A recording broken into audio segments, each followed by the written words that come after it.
apresentação, na verdade, né? Agora eu vou falar mais do que apresentar, vou deixar aqui essa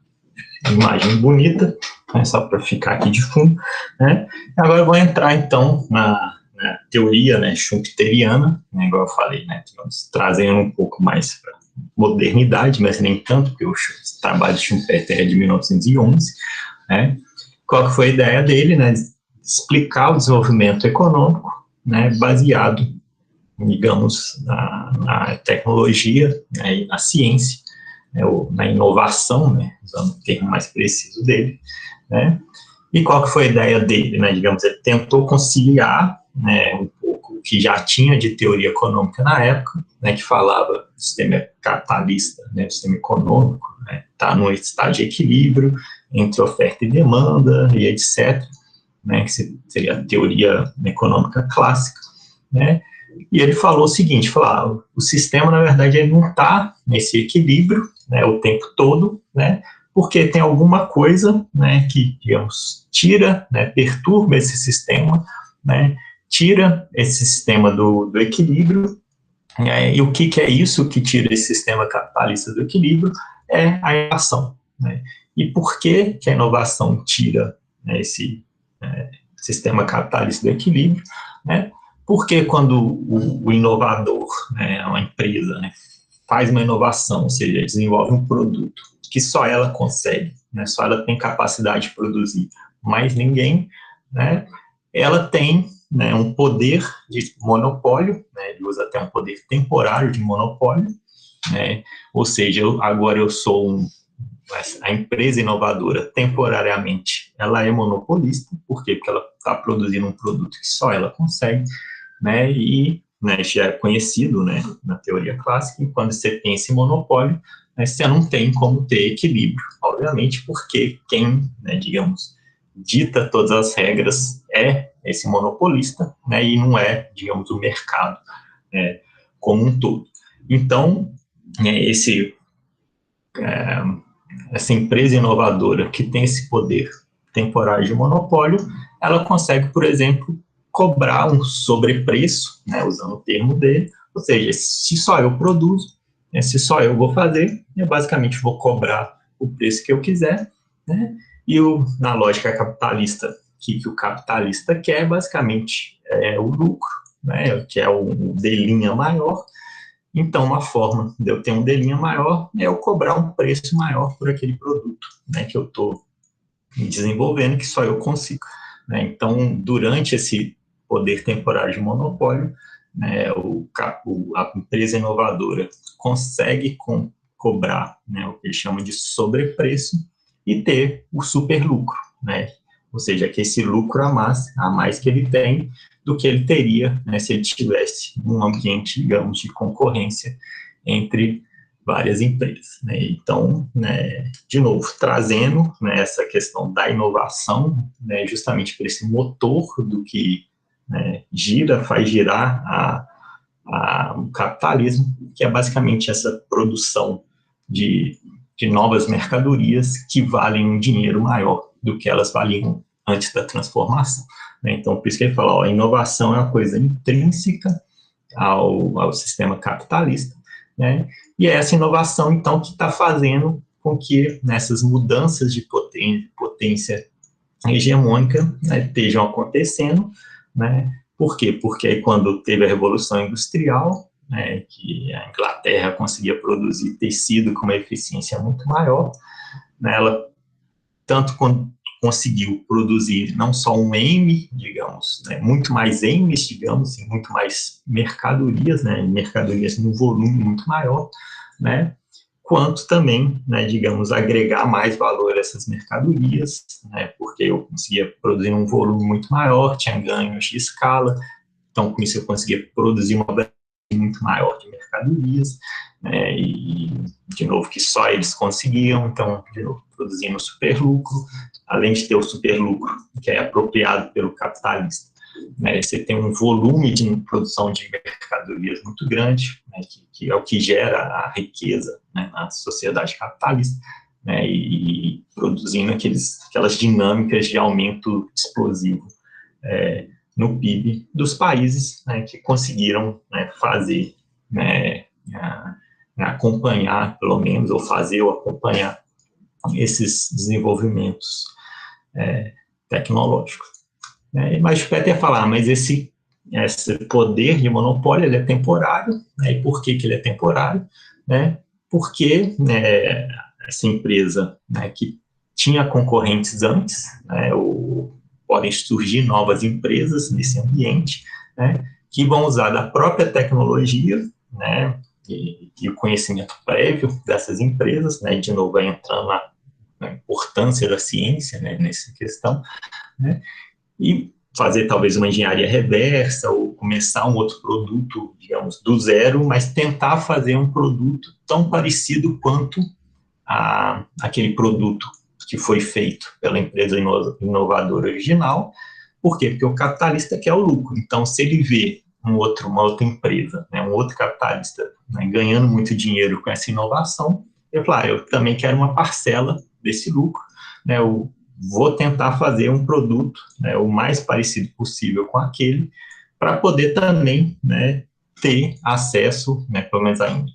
durante um período de tempo menor do que o inovador original, mas ainda ter acesso, né, a esse super lucro durante um tempo. Então, o próprio sistema usa, né, da própria inovação, da própria tecnologia, para, então, concorrentes, né, criarem produtos tão parecidos quanto possível com esse produto original e começam a entrar no mesmo mercado da empresa inovadora original. Então, eu deixo de ter agora um monopólio, né, passo ali durante o tempo, tem, digamos, um oligopólio, né, seja, poucas empresas ali, mas aí eu já começo, né, como eu tenho uma certa concorrência, eu já começo a erodir, né, também a palavra do Schumpeter, eu começo a erodir esse super lucro, né, porque aí esse meu concorrente vai fazer um preço um pouco menor, o produto dele pode ser um pouquinho melhor em algumas questões, né, então parte da minha demanda vai se deslocar para ele, então eu não perder a demanda, né, eu começo a diminuir o meu preço, né, então eu deixo de ter o super lucro, né, esse super lucro vai sendo corroído com o tempo, até eu ter uma série tão grande de concorrentes, né, que vira, né, um mercado concorrencial, né, eu viro aquele produto inovador, né, passa a ser uma commodity, né, aí a briga, né, aí é por preço, né, ou seja, redução de custo de produção, né, e que é uma lógica muito diferente, né, de quando eu tenho, né, digamos, uma lógica de super lucro baseado em produtos inovadores, né? Então, só resumindo, né? Então, o que o Schumpeter fala? A inovação tira o sistema capitalista desse equilíbrio, né, digamos, oferta igual a demanda, porque ele cria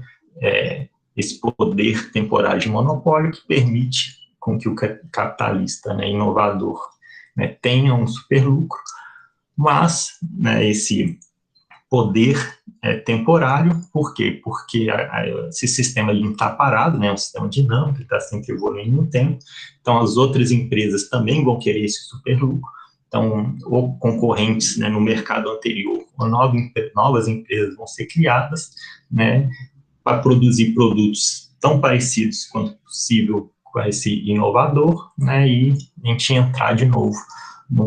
numa tendência, né, de concorrência, né, e de equilíbrio, né, só que essa inovação, a ideia é que ela está acontecendo o tempo todo, né, digamos, antigamente era coisa mais, digamos, impulsos, né, o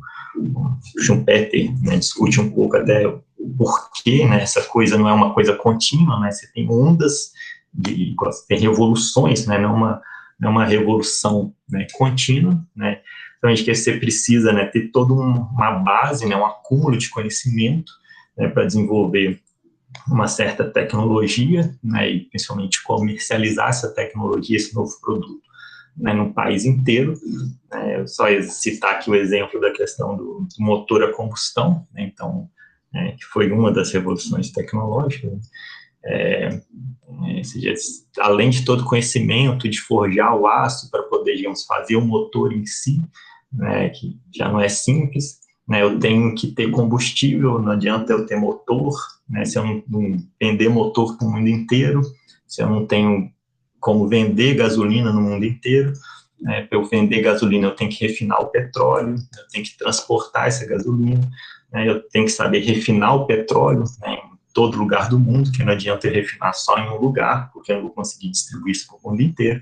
né, então tem uma série de, digamos, de pré-requisitos ou, sei lá, conhecimentos que eu preciso acumular, né, durante um tempo, né, para daí eu chegar sei lá, num certo ponto, né, num tipping point, né, onde a coisa, né, não tem mais volta. Aí sim, né, aquela revolução tecnológica se consolida, né, e se explode, né, e vai para o mundo inteiro, né, e assim sucessivamente, né. Então aí toda a questão, né, do país, né, se desenvolver, né, e até continuar desenvolvido, né, é a questão, a capacidade que ele vai ter, né, a flexibilidade que ele vai ter de acompanhar, né, essas mudanças, essas revoluções, essas novas tecnologias, né, que vão sendo colocadas, né. E um exemplo que a gente tem, né, de país que não conseguiu fazer isso totalmente, né, foi a própria Inglaterra, que ela não conseguiu, né, digamos, acompanhar essa revolução que teve né, com o motor a combustão, né, e porque toda a indústria dela já estava montada de um jeito, né, a forjar o ferro gusa, né, não o aço, né, então tinha toda uma matriz energética baseada no carvão, né, que é o que alimentava a máquina térmica, né, e precisava mudar, né, toda essa matriz para passar a ser, né, o petróleo, né. Então, muitas vezes, você já tem uma certa estrutura criada, né, é pior, né, por quê? Porque você vai ter que praticamente destruir essa estrutura e reconstruir uma, né, e o que te dá uma grande inércia, né, te dá um delay para você conseguir acompanhar essas mudanças, né. Então, de novo, entra, né, uma série de artigos que tem, né, discutindo um pouco a vantagem do atraso, né, um pouco nesse sentido, né. Então, assim, Estados Unidos, como estava ali um passo atrás, né, da Inglaterra, né, então ela já conseguiu ver, né, um caminho diferente de, digamos, montar toda uma planta industrial, né, baseada num desenho diferente daquele que a Inglaterra já tinha montado e que, não, de novo, uma série de fatores, né, não conseguiu, digamos, desconstruir e reconstruir, né, num formato diferente. E por isso, né, que ela foi, né, ultrapassada pelos Estados Unidos, não que ela, digamos, tenha deixado de ser uma potência tecnológica, etc., mas ela não conseguiu, né, digamos, acompanhar, né, esse ritmo de desenvolvimento, né. Então essa ideia é um pouco de olhar uma velocidade relativa, né, não adianta eu olhar, digamos, só uma velocidade absoluta, né, só como é que um país se desenvolve, né, por si, né, olhando só ele, né, mas eu tenho que olhar ele, né, relativamente aos outros países, né, ver a velocidade dele relativa esses outros países, para ver se ele está andando tão rápido, né, quanto os outros, né. E vou mostrar aqui em alguns minutos, né, um indicador, né, que mostra exatamente isso, né, esse deslocamento relativo dos países, né.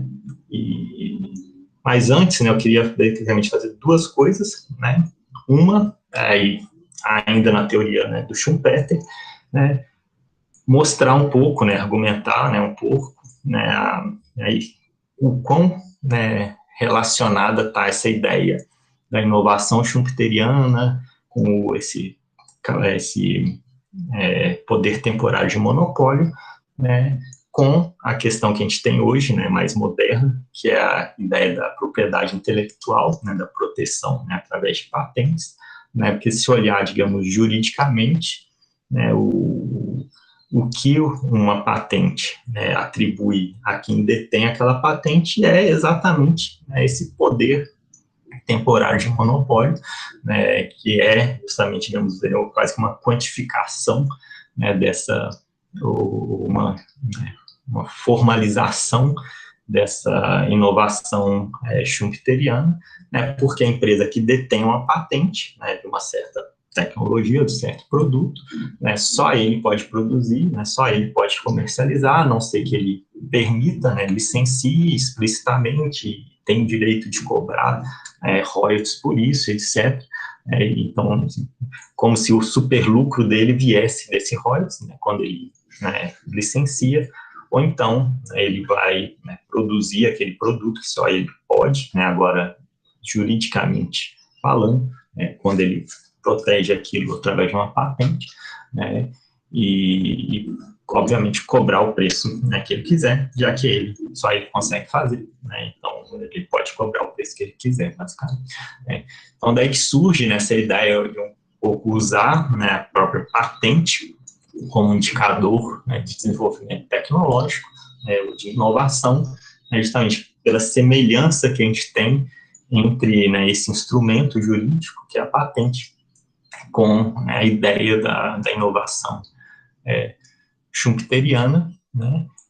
E outra questão é colocar também, que o Schumpeter discute isso, que não adianta, assim, a tecnologia, digamos, é só, digamos, a realização daquilo, digamos, o que fica visível daquilo, digamos, aquele desenvolvimento, mas você tem todo um background científico e de conhecimento que você precisa ter para desenvolver aquela tecnologia. Então, aquilo que eu falei, então, eu tenho que ter uma série de conhecimentos sobre refino em outras áreas, e não necessariamente conhecimentos tecnológicos, mas além de conhecimento tecnológico, conhecimento científico, como eu falei, de química para refino de petróleo, para ter o motor a combustão, e a questão da purificação do silício, para eu conseguir fazer um chip, que é o que é usado na quinta revolução tecnológica, e assim por diante. Então, assim, então eu crio, digamos, um arcabouço que, para eu me desenvolver economicamente, eu tenho que, digamos, me desenvolver tecnologicamente, criar novos produtos e preciso de ter conhecimento para eu me desenvolver tecnologicamente. A gente chega a algo mais ou menos desse tipo aqui. De novo, meu aplicativo aqui deve ter dado uma... Então, não vou desenhar, não vou ter que reconectar aqui, vou mostrar só uma apresentação no slide. Então, eu crio algo mais ou menos desse tipo aqui, vou colocar em tela cheia, Então, eu crio algo mais ou menos desse tipo aqui, digamos, eu quero me desenvolver economicamente, mas para eu chegar, digamos, nesse desenvolvimento econômico, eu tenho, digamos, outras etapas, eu preciso de outros tipos de conhecimento ou de fazer outras coisas, Aqui já é, digamos, um esquema, onde eu tenho todo mundo alimentando todo mundo, basicamente, mas o desenho que eu ia fazer é basicamente mostrar 3 etapas dessa aqui, digamos, numa etapa mais inicial, digamos, o peso para o desenvolvimento científico e tecnológico, o desenvolvimento econômico, ele é bem menor, é como se tivesse essas setinhas aqui, basicamente apagadas. Meu desenvolvimento econômico, ele é muito baseado em outros fatores, posso pensar uma outra bolinha aqui, outros fatores, que é, por exemplo, o país foi criado em cima de uma jazida de ouro, ou poço de petróleo. Então, tem esses outros fatores alimentando o desenvolvimento econômico, então, eu não vou ter tanta alimentação de ciência e tecnologia, mas, de novo, a ideia é que esse crescimento ele fica muito limitado, porque ele é limitado à disponibilidade dessas riquezas naturais. No segundo estágio de desenvolvimento, a gente começa a desenvolver mais ciência e tecnologia e correlacionar essas 3 coisas. Então, no primeiro estágio, teria uma cadeia mais linear, que a literatura chama. Então, eu teria basicamente mais ciência alimentando tecnologia, ou seja, eu penso adquiro um novo conhecimento, que seria mais relacionado à ciência básica, que depois vai se transformar numa tecnologia, algo mais de ciência aplicada, e que, por sua vez, vai criar novos produtos, e gerar novas riquezas, né, desenvolvimento econômico. Então, algo mais linear, né, e quando o país, digamos, está começando a se desenvolver científico tecnologicamente, né, e num estágio, né, de país plenamente desenvolvido, científico tecnologicamente, né, teria algo nesse sentido, onde eu não tenho tanto mais essa cadeia linear, né, ou seja, tenho também ciência alimentando tecnologia que alimenta desenvolvimento econômico, mas eu tenho, né, retroalimentações, né, desses desenvolvimentos, né, nessas diferentes dimensões, né, ou seja, eu desenvolver ciência, né, eu preciso de investimento, eu preciso de dinheiro, esse dinheiro, né, vem como consequência do desenvolvimento econômico, né, desenvolvimento econômico também gera tecnologia, né, pode ser demandada, né, tecnologia, né, e assim vai. Então, a gente, digamos, no terceiro estágio de desenvolvimento, né, não tem uma cadeia linear, né, ciência, tecnologia, desenvolvimento econômico, mas algo muito mais retroalimentado, igual esse desenho, né, e grande parte, né, da minha linha de pesquisa em economia é justamente quantificar, né, digamos, o tamanho dessas, né, bolinhas, né, e principalmente, né, a relação entre elas, né, quanto que a ciência, né, leva a desenvolvimento tecnológico e vice-versa, quanto tecnologia leva a desenvolvimento econômico, né, e assim vai. Então, vários artigos aqui, né, que eu, né, trabalho para quantificar, né, essas coisas, né, e alguns deles, né, é o que eu vou mostrar aqui, né, a partir de agora. Voltar para... digamos, o primeiro deles, tanto temporalmente, né, quanto naquele mapinha, né, que vai medir basicamente essa ideia da relação entre ciência, né, e tecnologia. Né, esse aqui que eu vou apresentar, aqui que a gente fez, né, a gente olhou, né, o total, né, por país, né, então ainda não estou entrando, digamos, dentro de cada tecnologia, dentro de cada patente, dentro de cada artigo, etc. Mas aqui eu estou olhando o país como um todo. Então, cada bolinha nesse mapa, nesse gráfico, é um país, né? E que a gente quantificou, né? É basicamente qual que seria, né, o produto interno bruto, né? Basicamente o PIB, né? A gente já viu várias vezes que esse é um indicador de desenvolvimento, de, né, riqueza, né, daquele país, ou seja, quanto que ele produz de riqueza, né? Que estaria aqui representado no eixo Z, né? No eixo X aqui, eu vou ter, digamos, um indicador para desenvolvimento científico, né, que a gente usa aqui basicamente o número de artigos, né, publicados por esse país, né, ou seja, claro, assim, todo indicador tem limitações, né, tanto artigos, quanto patentes, quanto PIB, né, nenhum indicador ele é perfeito, né, então sempre a gente tem que saber um pouco, né, as limitações para saber, digamos, até onde a gente consegue analisar esses indicadores, né, mas de qualquer forma, né, a gente consegue, né, extrair alguma informação, né, é difícil de perceber, né, que é um país que é muito desenvolvido cientificamente, né, de se esperar que ele também produza muitos artigos, né, e, de novo, né, pela própria questão schumpeteriana, etc., que eu já falei, né, a gente usa patente, né, para poder quantificar, digamos, o desenvolvimento tecnológico do país. Então, aqui a gente pega os números, né, absolutos para cada país, e aí o asterisco aqui,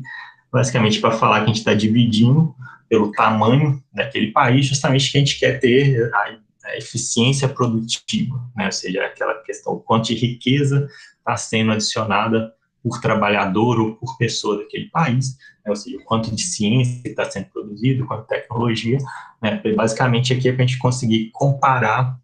países, né, com tamanhos diferentes, né, com economias de tamanho diferente, né, colocar todo mundo junto, né, e comparar, né, justamente por isso que a gente usa, digamos,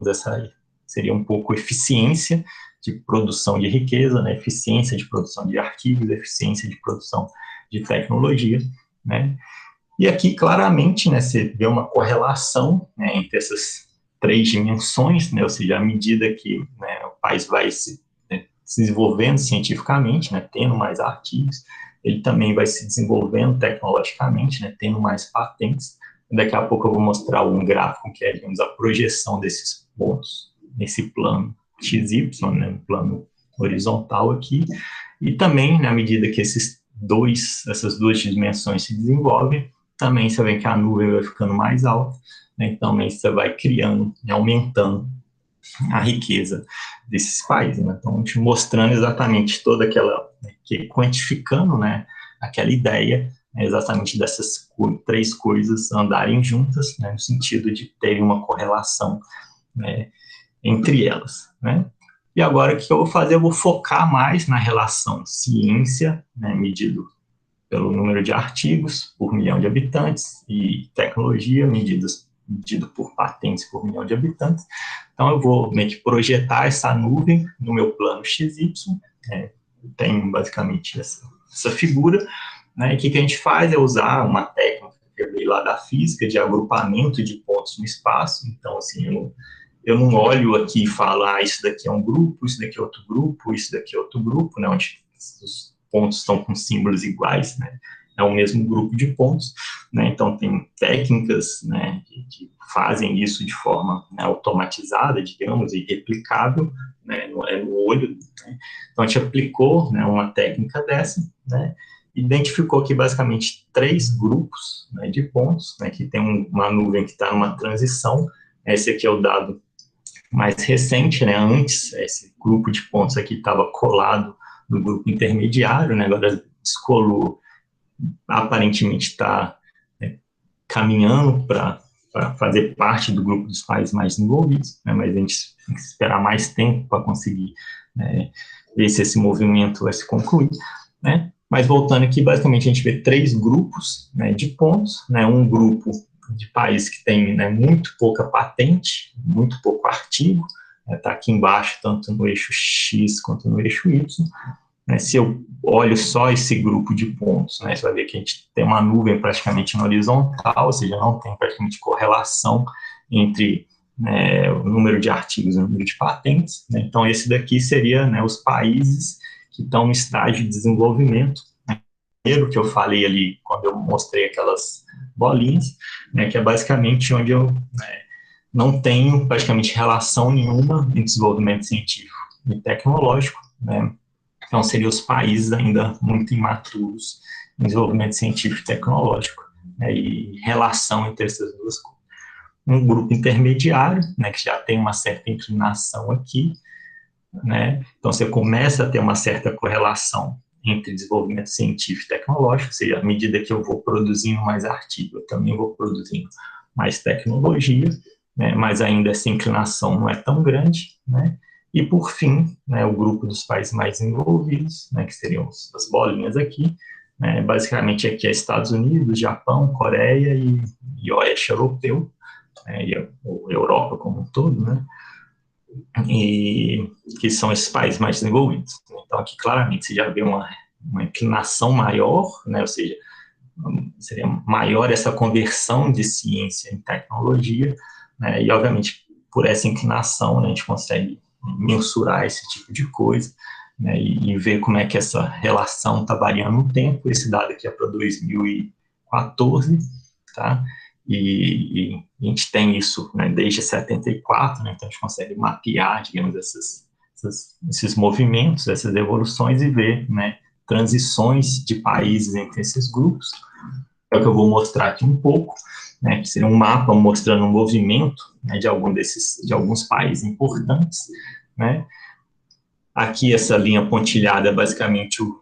limiar que vai me dar a separação entre esses dois grupos, seja o grupo menos desenvolvido do grupo intermediário. Depois a outra linha pontilhada mais à direita vai me dar essa separação aqui entre o grupo intermediário e o mais desenvolvido, né. Lá eu coloquei 2 anos só para não poluir muito, então em 74, 2012, né. E aqui a gente consegue, aí aqui eu peguei um país, né, em vários anos, né, e fui mapeando a trajetória dele, né, em vários anos, né, começando em 74, né, indo até 2014, né. Então aqui, né, a gente vê basicamente, aqui fica muito claro, né, que eu falei processo que a Coreia fez, né, lembra lá do gráfico do PIB, né, depois da década de 60, basicamente, né, a Coreia aumentando, né, o PIB quase que exponencialmente, né, o PIB com relação à potência da época, que é os Estados Unidos, né. Então aqui, né, você vê que, né, tinha um número muito pequeno de artigos e patentes em 74, né, e depois, né, nos anos, né, para frente, você vê que a trajetória que ela fez, né, a Coreia, saindo do grupo menos desenvolvido cientificamente e tecnologicamente, né, e fazendo parte aqui do grupo mais desenvolvido. Esse daqui é um triângulo, né, parecendo uma bolinha, mas é um losango, na verdade, né, preto, né, que é os Estados Unidos, estão se aproximando aqui, né, dos Estados Unidos, numa trajetória basicamente de 30 anos. Então, aqui o que a gente captou basicamente foi esse processo de catch-up tecnológico da Coreia, né, dentro desse período, né, que a gente, né, estudou esse movimento, né. Os Estados Unidos já era desenvolvido, né, a gente já viu desde lá da transição ali entre Primeira e Segunda Guerra, já era desenvolvido e continua, né, então está nesse primeiro grupo aqui, desde sempre, né. Outro país interessante, né, nosso Brasil, vamos ver onde o Brasil está aqui, né, o triângulo preto, está aqui no meio do gráfico, né. Então, em 74 ele estava no grupo dos países menos desenvolvidos, né, você vê que tem uma trajetória bem, né,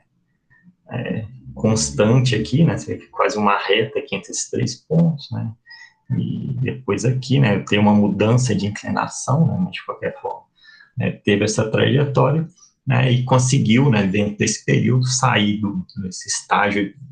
de desenvolvimento imaturo, digamos, com baixa correlação entre ciência e tecnologia, né, e chegar aqui mais ou menos no meio da nuvem dos países, né, que estão nesse estágio, digamos, intermediário de desenvolvimento científico e tecnológico. Teve uma mudança de inclinação, né, seja aqui, digamos, a eficiência da conversão em ciência e tecnologia, né, nas décadas de 70 e 80, né, era menor, né, do que aqui na década de 90, né, e nos anos 2000, né, e a gente até atribui um pouco isso daqui, né, a criação dos fundos setoriais, né, que gerou, né, financiamento para né, inovação, etc. Então, não só eu tenho um texto que fala isso, né, mas tem outras pessoas que discutem um pouco a importância disso, né. Mas só voltando, né, um pouco, abrindo um parênteses, algo que eu não enfatizei tanto na primeira parte, né, que é a importância, né, digamos, do financiamento, né, para a inovação, né, de novo, assim, parte do meu dinheiro eu consigo, né, digamos, tirar do próprio desenvolvimento econômico que eu consigo quando eu desenvolvo tecnologicamente, mas é um negócio, é o cachorro correndo atrás do rabo, né, ou seja, para eu ter, né, tecnologia, eu preciso de ter dinheiro, que vai me gerar dinheiro para investir em tecnologia, né, então parece um problema meio que sem solução, né, aí eu preciso, em geral, realmente nas primeiras etapas, né, do desenvolvimento, né, de fontes de financiamento para a inovação, né, e aí é uma outra diferença, né, eu não ressaltei isso, eu vou só falar, que é uma outra coisa que os Estados Unidos, né, fizeram diferente da Inglaterra, que a Inglaterra continuou no modelo de financiamento, né, de empresa, digamos, uma empresa vai no banco, pede um empréstimo, né, ou então, digamos, a própria família que é dona daquela empresa, né, usa o dinheiro próprio para financiar, né, isso funcionou muito bem durante um tempo, mas uma coisa é construir, digamos, uma ferrovia de Londres a Manchester ou a Liverpool, né, qualquer coisa que seja, outra coisa é construir uma ferrovia que vai ligar, né, a costa leste dos Estados Unidos à costa oeste, né, precisa de um volume de dinheiro muito grande, e por mais que a família seja rica, né, uma família seja rica, né, ela não tem, digamos, dinheiro disponível para isso, e o risco que isso envolve, né, também seria tão grande, né, que mesmo que a família tivesse, né, então seria algo dela assumir. Então houve a criação, né, e foi uma criação mesmo americana da Bolsa de Valores, né, esse modelo, né, de Bolsa de Valores para financiar a empresa, né, e consequentemente financiar a inovação dentro daquela empresa, né, que é, tipo, em vez de ter esse banco emprestando dinheiro para a empresa, né, você tem um esquema completamente diferente, né, que eu abro, né, a, a minha empresa para quem quiser me dar dinheiro, ou seja, para quem quiser comprar uma certa ação, né, e essa ação, ela é, tipo, eu não tenho obrigação nenhuma, digamos, de devolver esse dinheiro, né, então é um esquema completamente diferente do empréstimo eu pego o dinheiro, né, depois de um tempo eu devolvo esse dinheiro com certos juros, né, na bolsa não, tipo assim, eu vendo a ação, quem está comprando, compra aquilo, e em um momento a empresa, digamos, é obrigada a comprar essa ação de volta, dando, digamos, um certo juros como recompensa, né, a lógica é outra, e a empresa, inclusive, pode não, né, digamos, pagar nada, né, como, digamos, de volta, como ela nem é obrigada a recomprar essa ação, digamos, e nem precisa pagar nada se essa ação, digamos, cair, o preço dela for para zero, digamos. Então, é uma forma de você blindar, né, a empresa, né, de diminuir extremamente o risco dessa empresa, né, desse dinheiro que a empresa está ganhando, porque, digamos, alguém pode comprar minha ação, sei lá, comprou 1 milhão em ação, né, eu prometi que ia fazer um super desenvolvimento tecnológico, né, mas aquilo que eu me propus a fazer não deu certo, né, a minha ação vai para zero, né, o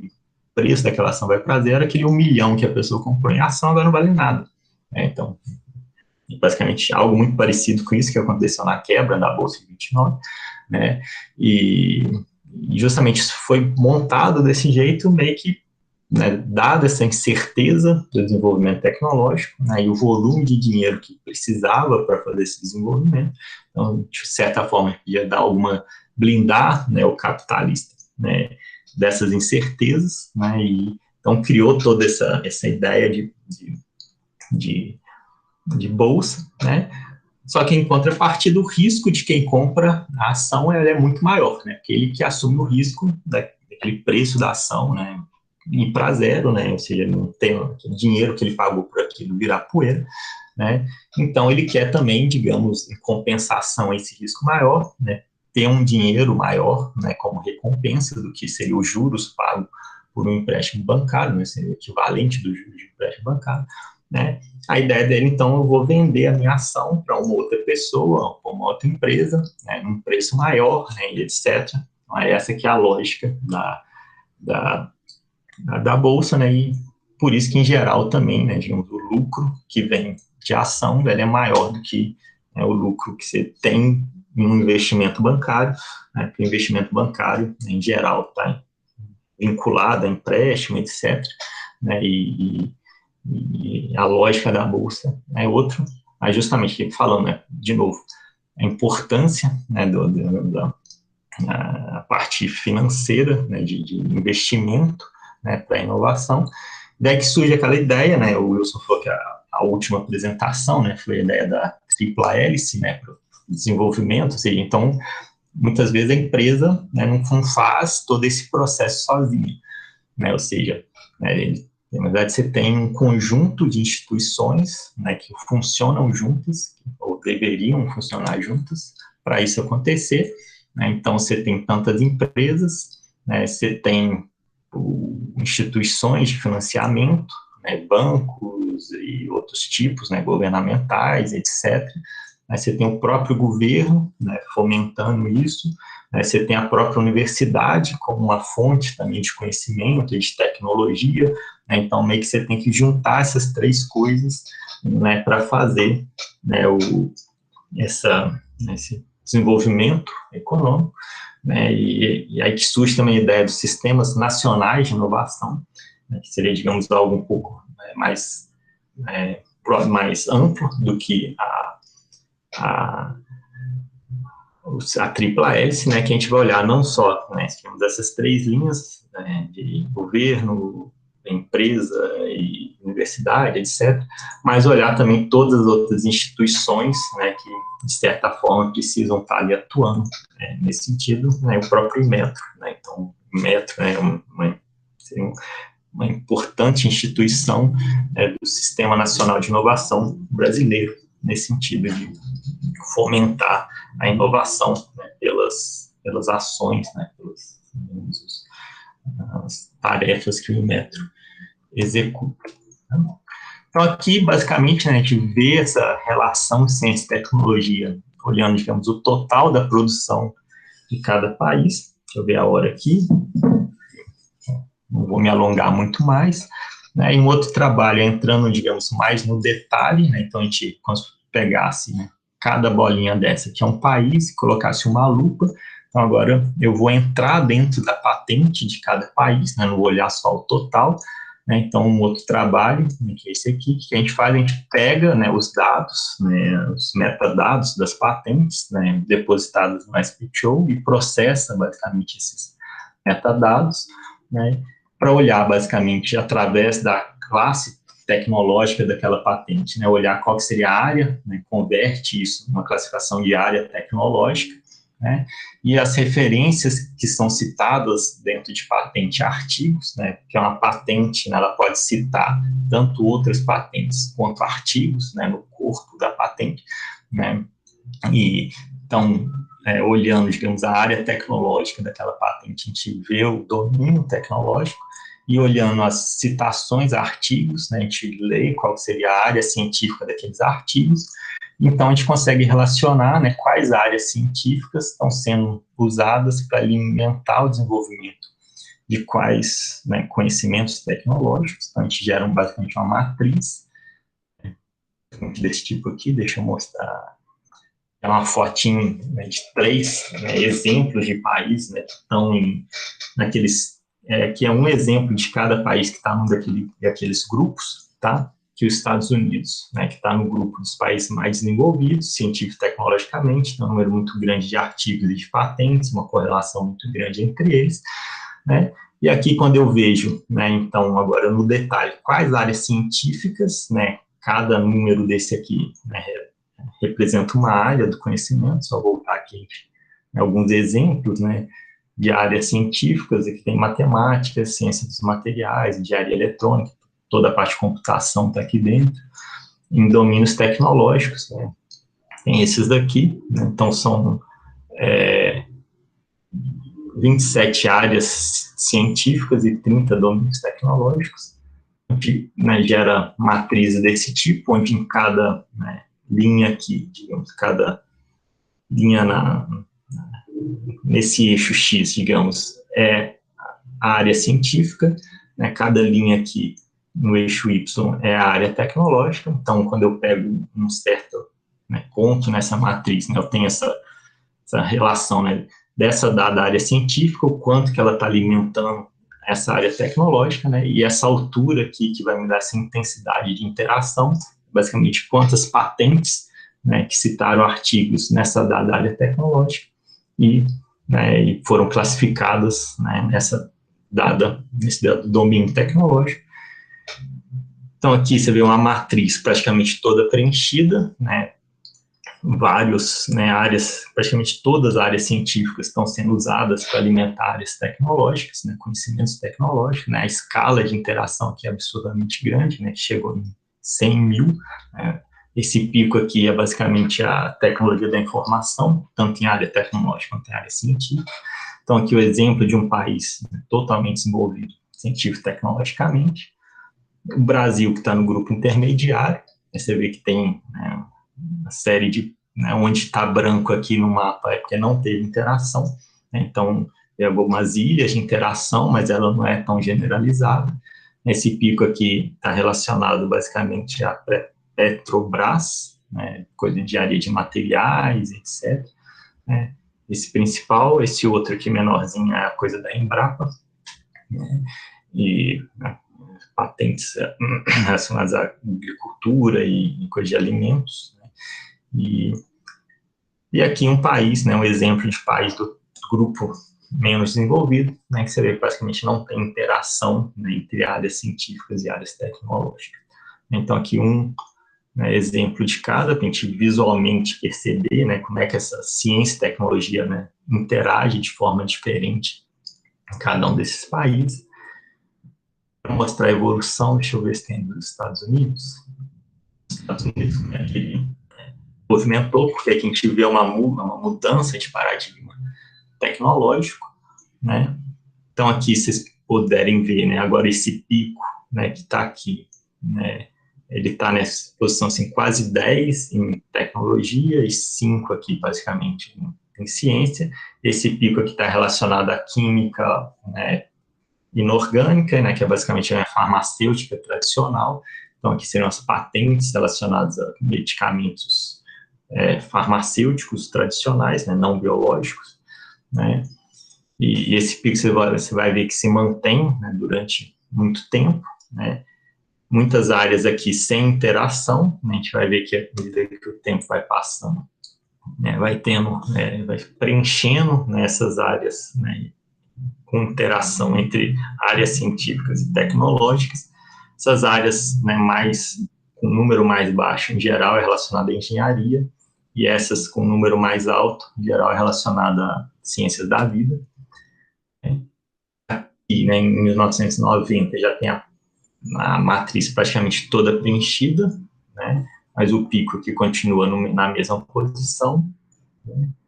Aqui a gente, né, cresce muito os picos aqui nessa área, né, última área aqui, que é a 27, que é a 26, no caso, né, que é muito relacionada ao projeto Genoma, né, que aconteceu aqui nessa década de 90. Essa área aqui é relacionada à engenharia, à genética, né, a área 26. O pico continua principal na química, né, na farmacêutica, e a gente já viu que teve um pico aqui começando a crescer. Esse pico aqui está relacionado à TI, né, que é basicamente o pico que vira o pico predominante no período seguinte, né, então aqui pegando, né, o que a gente chama de a mudança do paradigma tecnológico, da química, da farmacêutica tradicional para a TI, né, e esse pico é o que continua predominante, né, até hoje, né, tanto nos Estados Unidos, né, quanto na matriz mundial, né, e em vários países, né, que fizeram parte do catch-up relacionado a essa área. Só para comparar, né, agora a matriz do Brasil, né, como é que era em 74, 82 não teve nenhuma patente com citação artigo, 90, 98, 2006, né, então, vê que além de ter buracos, né, você vê que a posição dos picos, né, elas são meio errantes, né, eles mudam de posição, ou seja, né, interações que foram criadas num dado instante de tempo,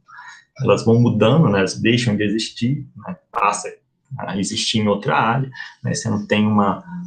permanência, né, das áreas científicas alimentando as áreas tecnológicas, né, algo que você vai construindo ao longo do tempo. É o que a gente consegue ver muito aqui, né, fica muito claro na matriz da Coreia, que não tinha nenhuma patente, de novo, que citava artigo 74, 82, né, muito pouco. Aí ele começa a se desenvolver mais, né, você vê que diferente dos Estados Unidos, né, o pico da Coreia já começou na área de TI, né, e você vê que aqui quase, né, assim, a maior parte das interações está nesse primeiro quadrante, a gente vai ver que isso vai se mantendo, de novo, né, aqui se manteve, né, quase todo mundo aqui apareceu um outro pico,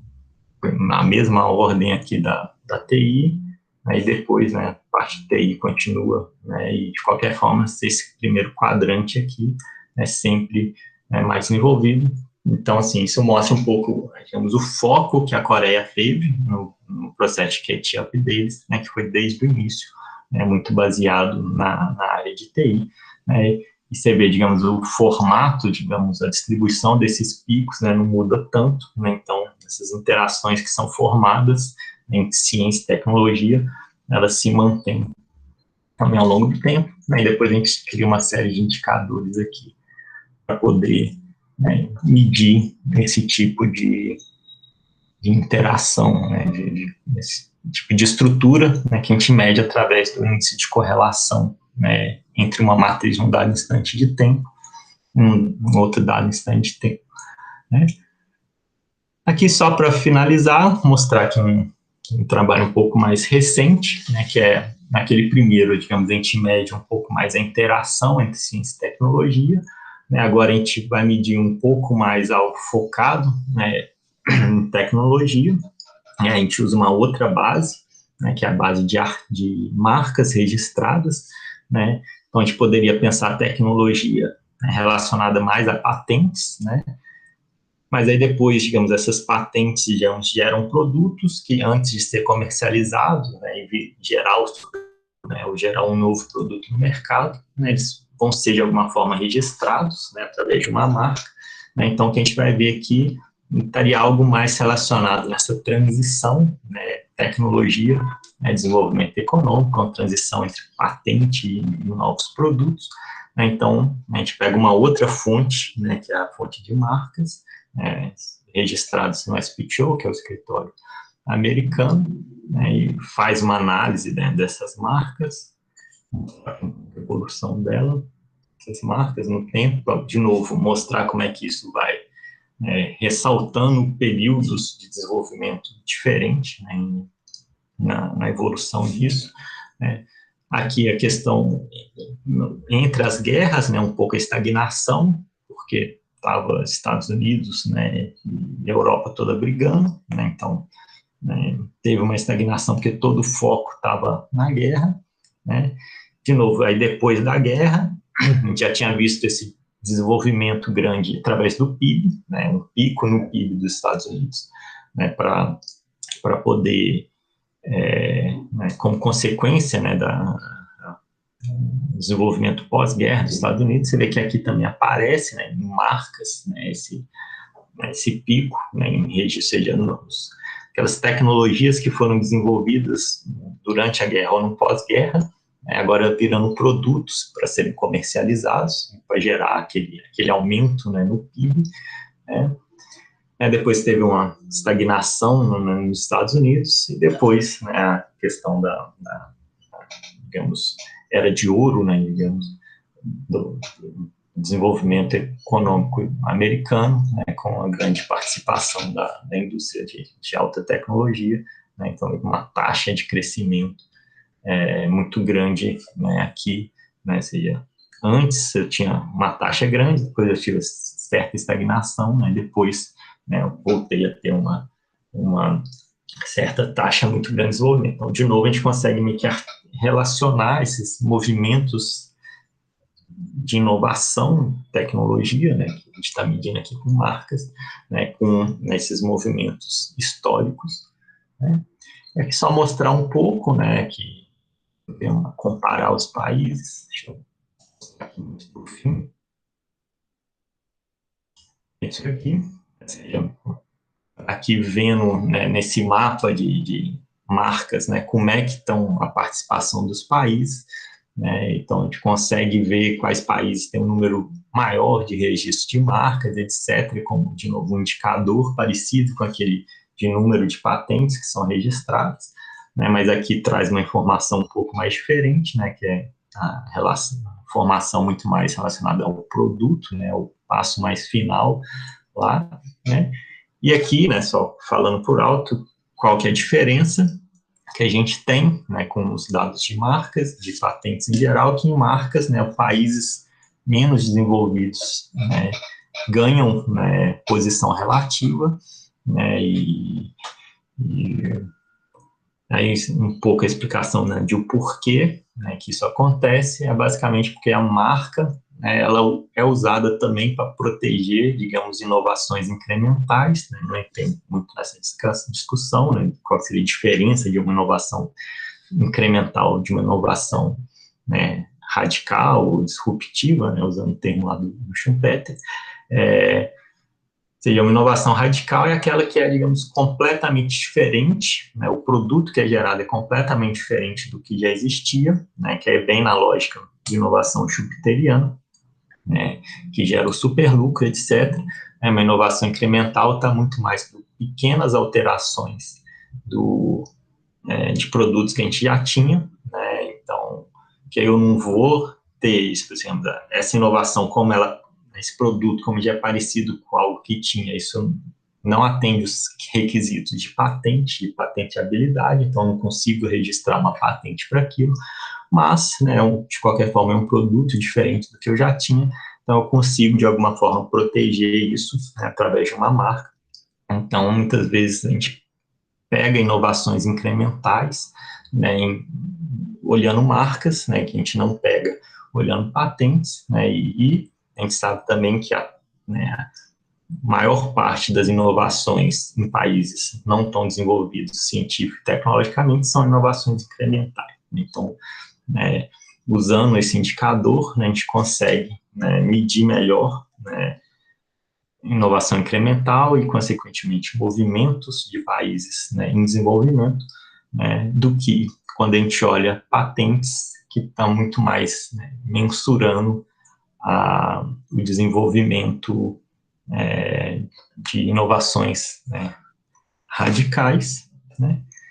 E, por fim, é só um outro último estudo, que aí focando agora na coisa científica, deixa eu só botar no gráfico. Então, no primeiro estudo, a gente mediu muito mais relação ciência e tecnologia, depois meio que aqui um pouco essa transição, né, de patentes para produtos, né, um pouco mais essa relação tecnologia realmente econômica. Agora a gente vai olhar, né, como ciência mais, né, em si, isoladamente, né, que aqui, né, que a gente fez, basicamente olhou os artigos publicados na Web of Science, né, em um conjunto de anos, né, foi de 2000 até 2015, olhando de 3 em 3 anos, né, e baixou todos esses artigos, né, os metadados, etc., né, e consegue ver, né, a distribuição, né, de quais países estão publicando mais artigos. Deixa eu só mostrar um pouco aqui. Seria um pouco nessa linha, a gente consegue quantificar, que na verdade eu não estou ainda medindo exatamente os artigos em si, mas as interações que tiveram, né, ou seja, eu estou medindo aqui colaboração científica, né, ou seja, uma instituição fazendo artigo contra instituição, medindo, imaginemos, fluxo de conhecimento, né, científico, né, então a gente consegue ver aqui como é que esses países, né, estão desenvolvidos cientificamente, porque, né, para eu fazer uma interação científica eu tenho que ter conhecimento, né, para alimentar essa interação, né, e produzir um novo conhecimento científico, né. Então a gente consegue ver, né, lá nos Estados Unidos, em primeiro lugar, Inglaterra, Alemanha, China já aparece aqui, né, em quarto lugar, né, nessa rede. Também ver quais são essas instituições, né, que estão interagindo entre si, né, e a Inglaterra, apesar dos Estados Unidos, né, sim, no primeiro lugar quando a gente agrega por país, mas quando a gente olha por instituição, né, os 2 primeiros lugares, né, são instituições inglesas, né, muito mais, né, coisa histórica, né. E outra questão interessante que a gente consegue ver, né, por aqui, aí, né, olhando mais a interação ciência-tecnologia de novo, só que com outro olhar,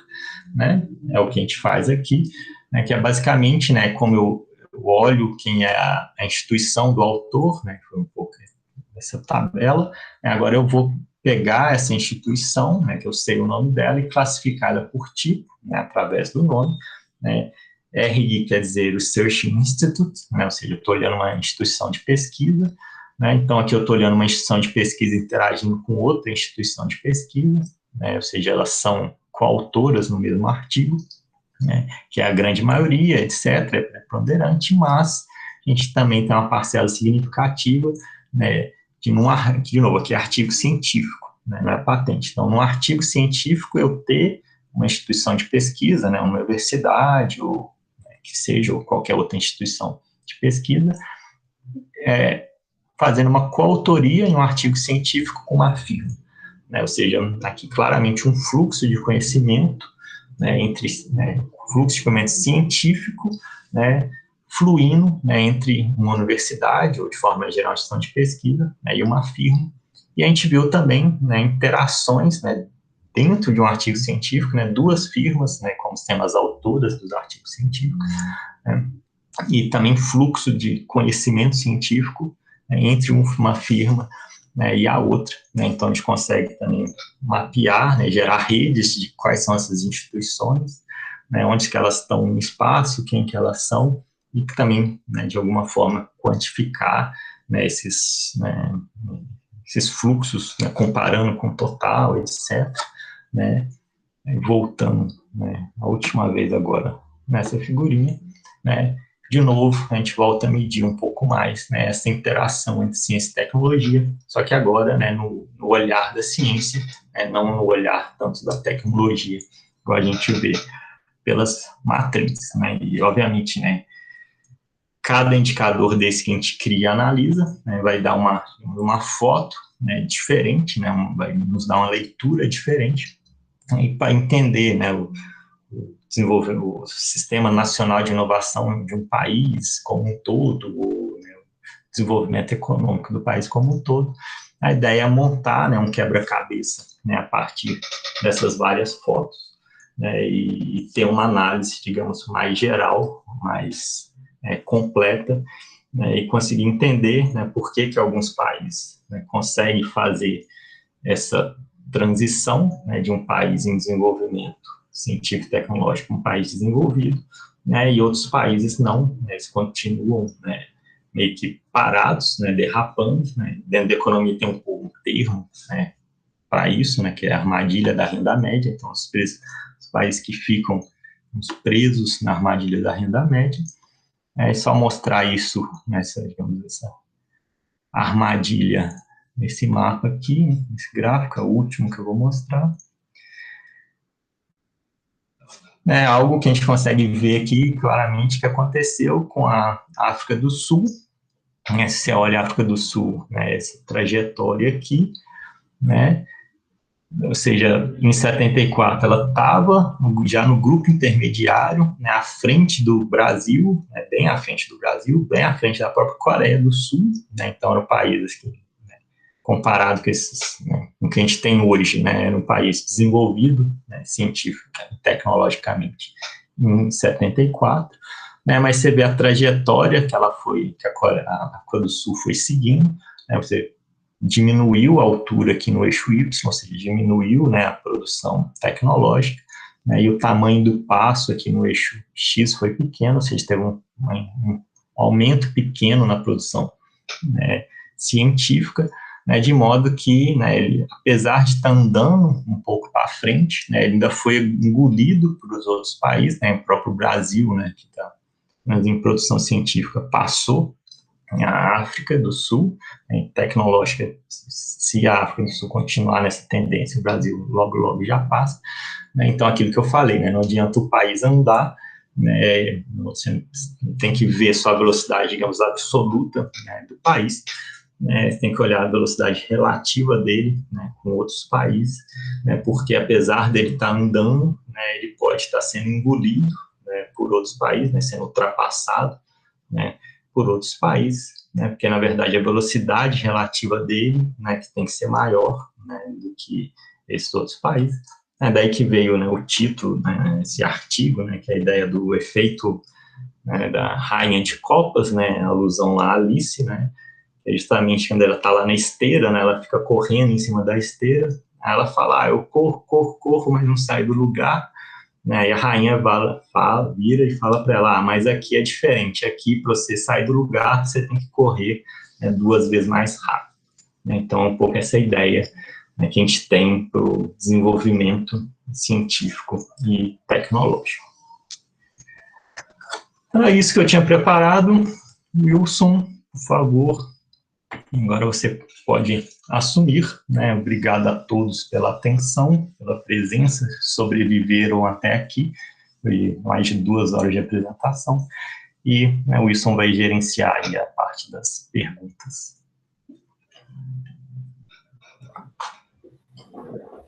Obrigado, Leonardo, mais uma vez. Acho que até agora assim, o conteúdo foi bastante abrangente, principalmente essa última parte, que acho que entrou bem na parte assim, do que são os tópicos de maior interesse dentro da disciplina, né? Nós temos tempo suficiente para abrir para perguntas para as pessoas que estão participando conosco. Então, gostaria de saber se tem alguém que gostaria de colocar uma pergunta em específico. A gente não teve nenhuma pergunta maior no chat, apenas do Gustavo, né, perguntando sobre a questão de disponibilização do material. Enfim, a gente pode voltar agora especificamente para esses pontos.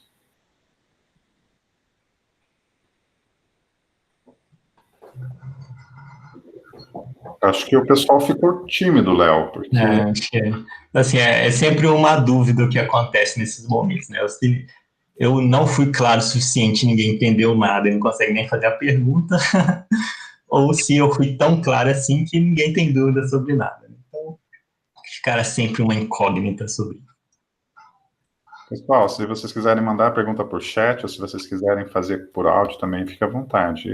Bom, enquanto o pessoal se decide, Léo, eu tinha uma pergunta aqui para fazer. Quando você fechou ainda a primeira parte da apresentação, né, você mencionou aquele conceito do desenvolvimento desigual e combinado. Combinar, isso. É quando você coloca aquela foto é um oriental ali, né, a gente não sabe exatamente qual país que é, mas com certeza na Ásia. Com a enxada e o celular. Aí me veio a seguinte questão. Uma coisa é você ter a tecnologia como ferramenta de trabalho, outra é você estar como consumidor daquela tecnologia. Ou seja,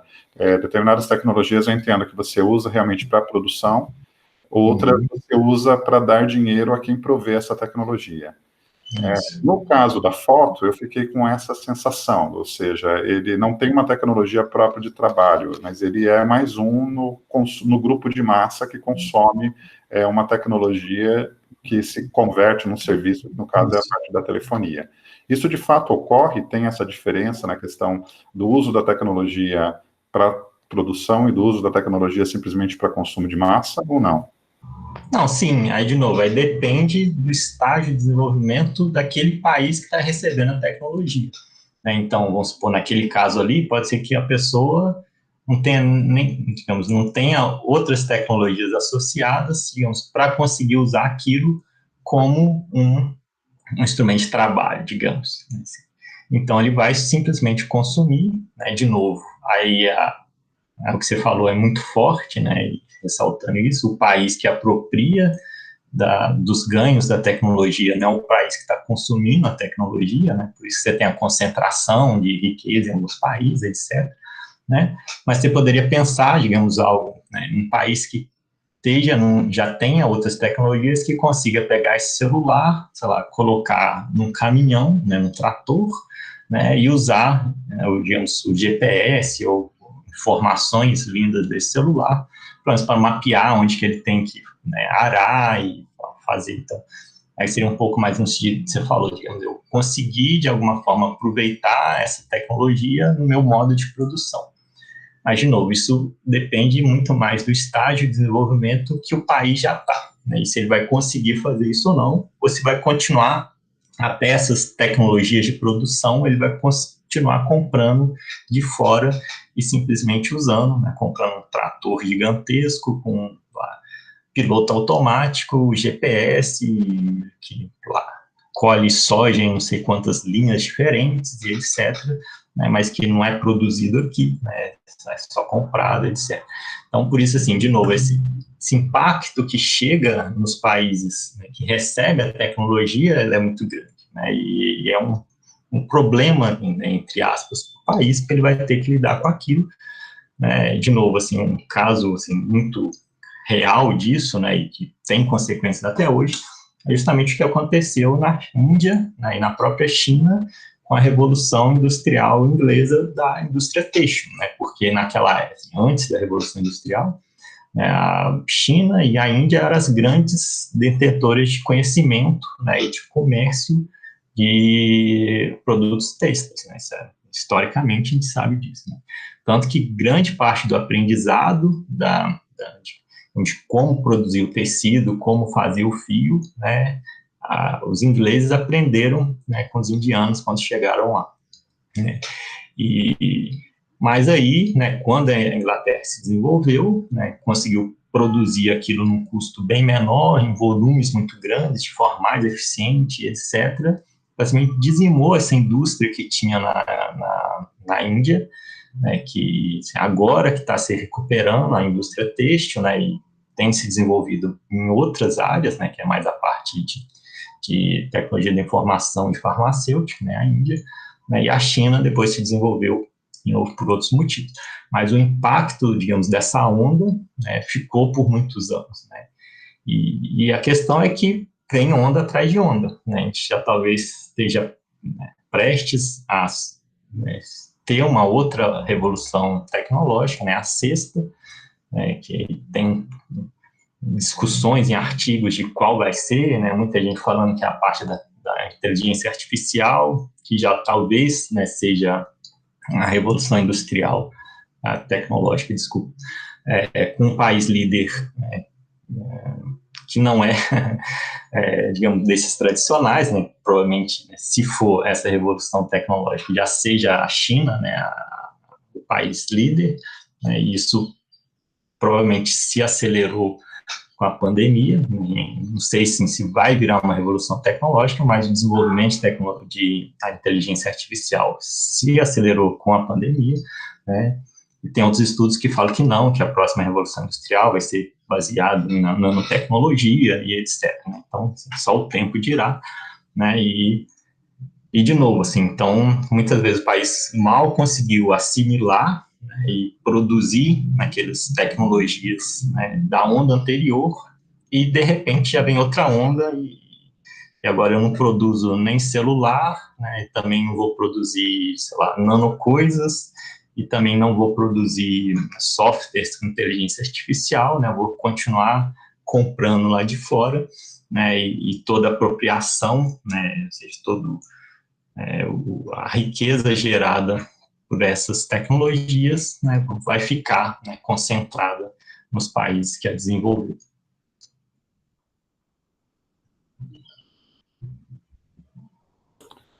Muito bom. Pessoal, os que estão participando conosco, perguntas, questões, todos? Deixa eu ouvir um barulho, algum microfone que abriu ou não? Acho que foi o meu que bati aqui na mesa, o fone de ouvido.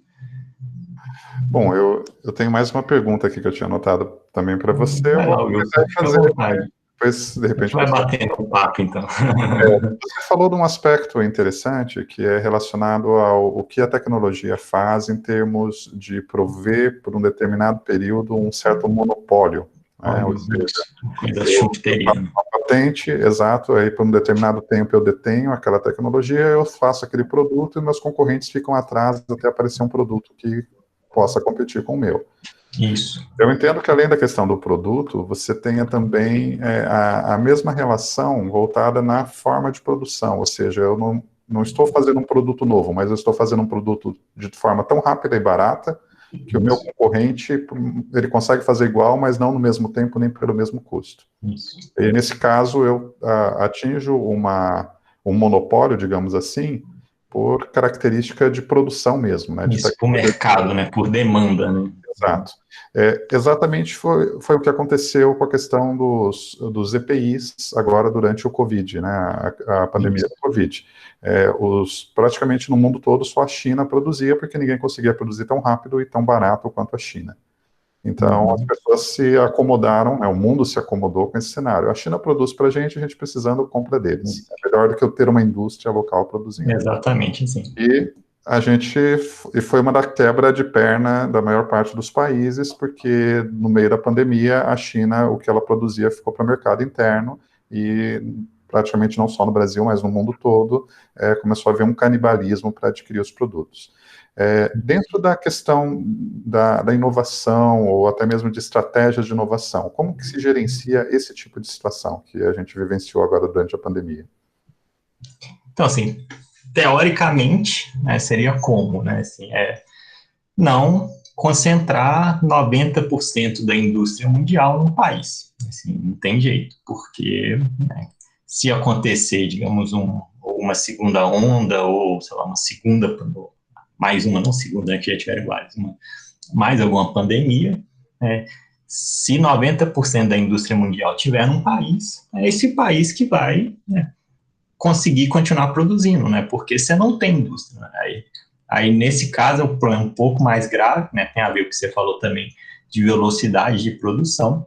mas tem muito a ver também que muitos países não têm indústria para aquilo. Né? Você não consegue produzir, né, EPI porque você vai ter que montar uma fábrica do zero, e contratar gente, aí você vai ver que não tem engenheiro, você vai ter que formar engenheiro, aí mandar esse dinheiro para a faculdade, esperar 4 anos para eles se formarem, né, e assim vai. Né, então, só um exemplo disso, né, talvez, né, tem um jantar que ficou famoso, né, do Obama, quando ficou sabendo que o Steve Jobs estava com câncer, etc. Aí convidou o Steve Jobs para uma reunião, né, para um jantar, quer dizer, e aí, digamos, a conversa dos dois nesse jantar, aí saiu uma matéria do New York Times, né, é super interessante, aí ele tem uma das perguntas que o Obama faz, né, ele fala, pô, sacanagem o que você faz, né, assim, você pensou tudo, digamos, o conhecimento foi desenvolvido aqui, mas a produção toda, né, digamos, é feita na China. Por que você não traz esses postos de trabalho para os Estados Unidos de novo e aumenta, né, a taxa de emprego nos Estados Unidos? Aí diz que segundo a matéria, né, a resposta que o Steve Jobs falou foi assim, não tem chance de eu fazer isso, e citou, né, o exemplo da coisa do iPhone, né, que já estava com uma data lá para ser produzido e disponibilizado no mercado, etc., né, toda aquela previsão financeira, etc. Então, eles tinham, sei lá, chutando aqui um mês para disponibilizar aquilo, e eles viram, assim, que estava com um problema no vidro, né, porque como, digamos, a tela do iPhone é toda vidro, né, você põe o celular no bolso, com chave, com moeda, com areinha, não sei o quê, aí aquele vidro estava arranhando, depois de alguns meses de uso, ele estava ficando todo esbranquiçado, né, e ia, digamos, inviabilizar o produto, aquele negócio. Então, eles tinham que desenvolver um novo vidro, né, super duro, para não arranhar, né, quando as pessoas usassem lá o iPhone, né, com a tela, né, em contato com outras coisas. Eles tinham um prazo pequeno para desenvolver isso. Então aí essa matéria fala assim, o Steve Jobs ligou, né, para essas indústrias que produzem lá para ele e falou, ó, quero um vidro com tal e tal especificação, não sei o quê, para produzir não sei quantos milhões daqui a 2 meses. Aí os caras fizeram, né, só que aí de novo tem um outro regime, então aí de novo eles falam que eles colocaram lá aqueles capatazes do governo para bater na porta de engenheiro de madrugada e falar, não, você vai vir para essa indústria para produzir tal coisa e não sei o que, e fizeram, né? Então, assim, tem todo um, digamos, um contexto, digamos, cultural e político que é diferente também, que possibilita, né, esse tipo de coisa, né? Então, esse é bem um exemplo do que você falou, né? Então, seria algo de tempo de produção, né? E para eu conseguir fazer isso, eu preciso de toda uma preparação prévia, né? De ter engenheiro formado, de ter conhecimento, de ter indústria, né, para produzir aquilo. Porque se eu parar e falar, não, beleza, eu vou fazer, mas eu vou construir a minha planta, né, só isso vai anos, né? Então, isso já perdeu o time de mercado totalmente. Aí entra muito mais na discussão de inovação de processo, né, que o Schumpeter, né, fala, mas ele sempre cita muito mais a inovação. O foco dele foi a inovação radical, né, seja um produto completamente novo, etc. Mas, de qualquer forma, ele, né, fala sobre isso, né. Claro que é um contexto diferente, porque isso é 1910, então o mundo era diferente, mas ele fala assim, nesse primeiro momento, né, você tem muito mais essa inovação de produto, né, que seria produzir novas coisas, que vai te dar o super lucro, e etc.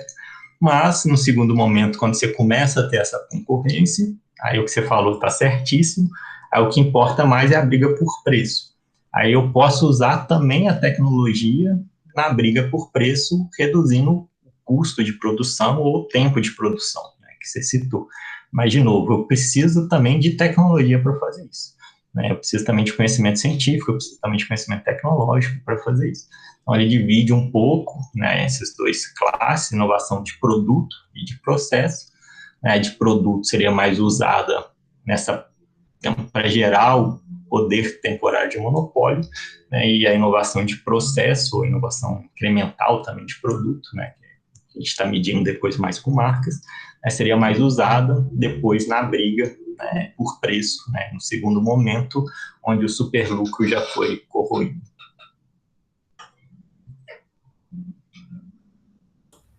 Ok. Doutor Leonardo, eu acredito que não temos mais perguntas. Os nossos participantes aqui, ninguém mais se manifestou. Então, eu quero agradecer mais uma vez você, sua disponibilidade de apresentar essa palestra para nós, agradecer a cada pessoa que participou conosco, né, tanto os colegas do Inmetro, os nossos alunos, como também as pessoas de fora da instituição que participaram. Lembrar que o Inmetro tem 3 programas de pós-graduação, que estão, inclusive, com inscrições abertas agora nos próximos meses, né? Alguns já estão com inscrição, outros estão abrindo agora em novembro, para aqueles que têm interesse, de repente, num curso de mestrado, num curso de doutorado, voltado para essa área da metrologia, que é bastante ampla, né? Que envolve vários aspectos das áreas de conhecimento. Aqueles que estiverem interessados, tem a divulgação desses cursos nas redes sociais, e se precisarem também, podem entrar em contato comigo, eu vou deixar o meu e-mail aqui no chat, e qualquer dúvida, vocês podem entrar em contato, vai ser um prazer esclarecer vocês. Então, mais uma vez, obrigado a todos, nós encerramos por aqui, um bom restante de tarde, e até a próxima oportunidade. Tchau, tchau. Obrigado, Wilson, novamente pelo convite.